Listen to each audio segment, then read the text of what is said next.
পৃথিবীর পশু পাখি গুলো ঘুমিয়ে যায়, কিন্তু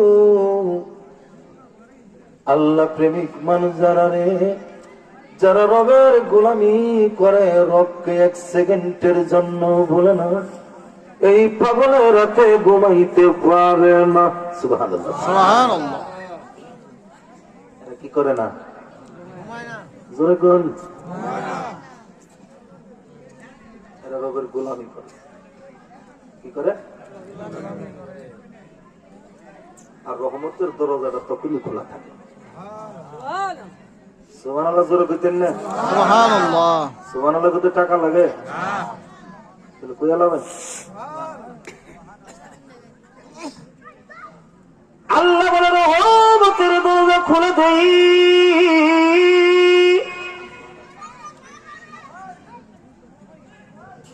যদি কোন বান্দা প্রাণ উজাড় করে গভীর রজনীতে আমার কাছে চাই রে, আমি রব কুলাইতে পারি না।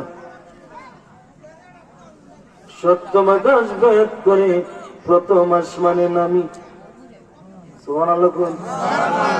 কেরা নামে? জোরে কোন? আল্লাহ। ওয়াজ বস্তু হবে, আমি এলো পাতারে কোনো কথা বলবো না, চাক্কা চাক্কা কিছু কথা বলবো, ওয়াজটা বুঝে নেবে।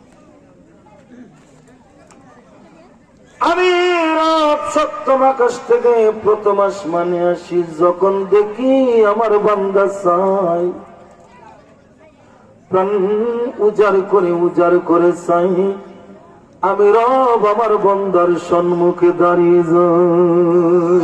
সুবহানাল্লাহ। কি চাস তুই? রব কই কি চাস?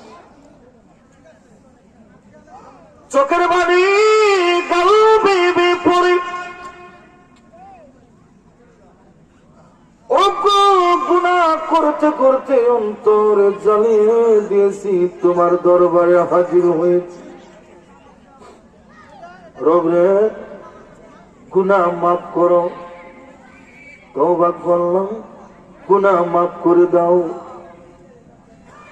আল্লাহ বলে তুই করলি পাপ, এমন একটি সময় তুই আমার রবের ডাক দেয়া চাইলি মাপ, আমি রব তোরে জীবনের সমস্ত গুনাহ কইরা দিলাম মাপ।